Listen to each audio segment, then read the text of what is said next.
এই কই মাছ দিয়ে লাউ দিয়ে বানাবো। সাথে থাকে কই মাছ দিয়ে লাউ দিয়ে বানাবো। আগে আলুগুলো ভেজে নেব।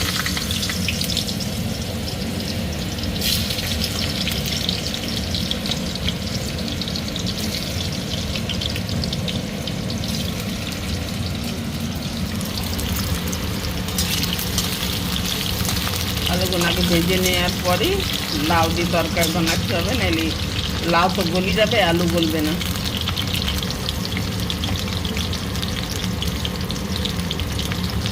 হলুদ দিয়ে দেবো, অল্প একটু লবণ,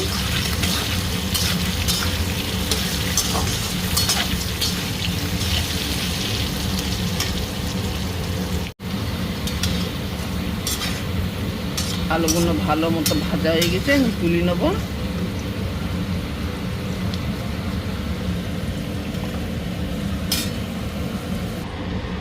এই তেলে দিয়ে দেবো তেজপাতা, জিরে,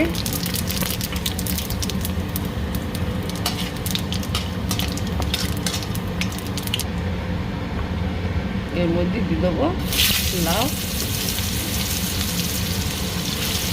লাউয়ের তরকারিতে বেশি মশলা ভালো লাগে না, পেঁয়াজ রসুন দেবো না, হালকা হালকা মশলা দিয়ে হবে। এরকম না যে মশলা দেবই না, মশলা তো দেবো।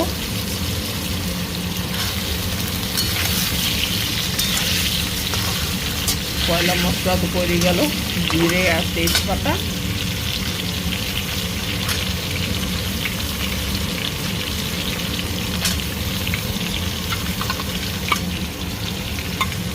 কাঁচা লঙ্কা, লাউয়ের তরকারিতে কাঁচা লঙ্কা না দিলে তরকারি মেন টেস্ট আর স্বাদই হয় না। লাউ ভাজছি, তার মধ্যে সবুজ সবুজ কাঁচা লঙ্কা দেখতেও সুন্দর লাগে। লাউটা ভালো করে ভাজবো।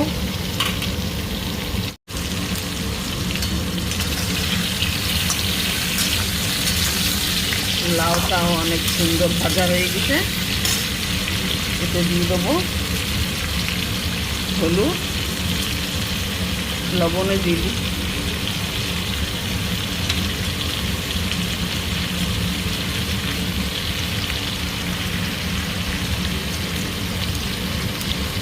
লঙ্কার গুঁড়ো, জিরে ধনে পাউডার, সব ঘরে করা পাউডার, কিনা একটাও নাই, খালি হলুদ গুঁড়োটা কিনা।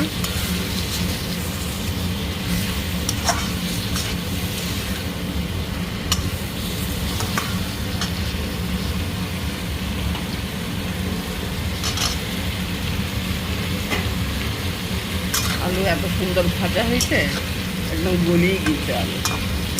লাউর সাথে এরকমই আলুর দরকার।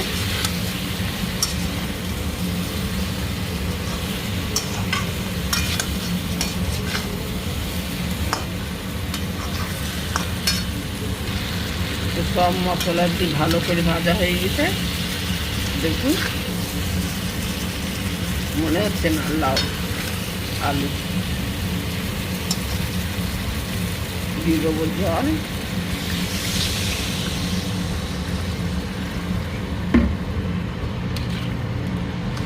যারা চ্যানেলে নতুন, চ্যানেলটাকে সাবস্ক্রাইব করে দেবেন,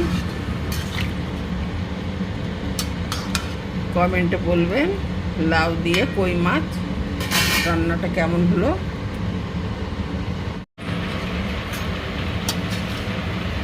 লাউ আর আলু গলে গেছে বন্ধুরা। এখন দেবো টমেটো।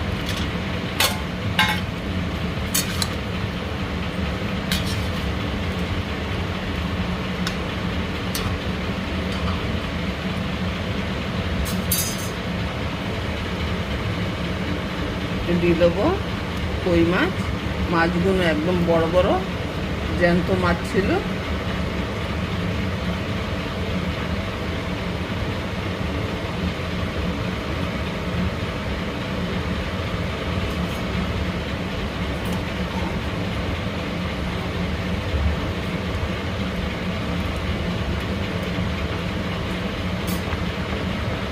মাছের সাথে সাথে টমেটো গলে যাবে। টমেটো আগে দিলেও গলে যেত, কিন্তু ভালো লাগে না তরকারি টেস্ট। তরকারি নামানোর আগে টমেটো দিলে লাউয়ের তরকারিটা ভালো লাগে। কই মাছ দিয়ে লাউ ঝোল। আমার তরকারিটা রান্না হয়ে গেছে বন্ধুরা। টমেটো গলে গেছে। টমেটো গলতে টাইম লাগে না, ভাপে গলে যায়। কমেন্টে বলবেন রান্নাটা কেমন হলো। 2-4টে কাঁচা লঙ্কা আরও ওপর দিয়ে দিলাম। গ্যাসটা বন্ধ করে দিই। ধনে পাতা দিতে ভুলবেন না। লাউয়ের তরকারি সাদা সিম্পল তরকারি তো, এটা ধনে পাতা অনেক ভালো লাগে। আর ধনে পাতা যে সেন্ট আরও ভালো লাগে। সঙ্গে থাকবেন। লাউ দিয়ে কই মাছ অনেক ভালো লাগে খেতে। আপনারাও এরকম বানাই রান্না করে দেখবেন। গরমের দিন তো লাউয়ের তরকারি ভালো লাগে।